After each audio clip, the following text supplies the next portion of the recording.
Following rebel factions' armed conflict in Khartoum, Sudan on April 15, 2023, the conflict sparked a humanitarian crisis that saw 1.2 million people displaced within the country and another 400,000 seeking refugee status in neighboring countries. The international community stepped in and urged for a ceasefire. The peace truce was brokered between the US and Saudi Arabia at Jeddah port city in Saudi Arabia. The ceasefire was between Al-Burhan, who commands the Sudan Armed Forces, and Rapid Support Forces that is led by General Mohammed Hamdan Dagalo alias Hemeti. The essence of the Jeddah peace talks was to ensure commitment to protecting civilians and a commitment to a short-term ceasefire. However, the latter faced repeated violations.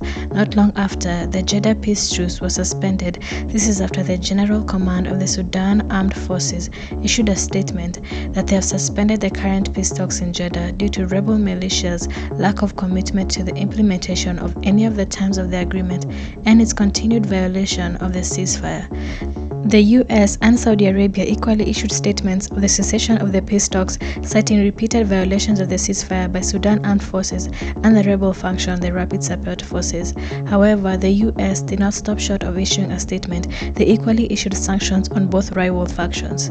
The US Treasury issued sanctions on Sudan Armed Forces, two major armed companies, that is the Defense Industries System and the Sudan Massa Technology. The Defense Industries System is a $2 billion generating enterprise with opaque, complex ownership structures that majors in manufacturing a range of small arms, conventional weapons, ammunition, and military vehicles for the Sudan Armed Forces. The second sanctioned company is the Sudan Massa Technology, an arms company that is a shareholder in the Defense Industry System and majors in the production of military weapons and vehicles for the Sudan Armed Forces.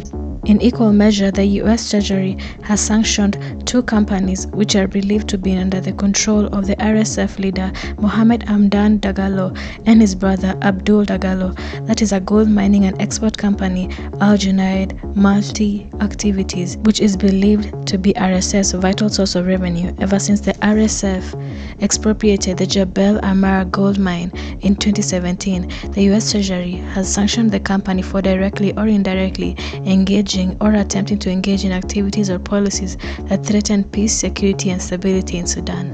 The other company that the US Treasury has sanctioned is a Tradiv General Trading LLC, which is controlled by Hamdan Dagalo, which is based in the UAE as a procuring company that purchases vehicles, military vehicles for the RSF, which thereafter are retrofitted with machine guns for RSF to patrol Khartoum streets. The US government has also frozen assets of certain entities and individuals who are deemed to be fueling the conflict in Sudan. Moreover, the US government has also issued travel bans for the respective individuals. The UN Security Council has also extended an arms embargo on South Sudan until May 31st, 2024.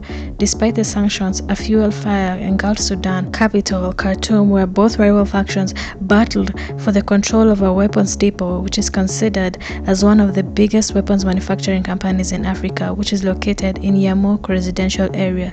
The RSF currently claims that it is in control of the weapons manufacturing company, while the Sudan Armed Forces argues that the RSF is not in complete control of the arms depot and that fighting is still ongoing. Currently, reports have emerged that the Sudan government has declared UN envoy Volker Perthes persona non grata in Sudan. In response to that, the UN Secretary General Antonio Guterres said that the doctrine of persona non grata is not applicable to or in respect of United Nations personnel and is contrary to Khartoum's obligations under the UN Charter. He argued that Mr. Perthes Volker's status is currently unchanged.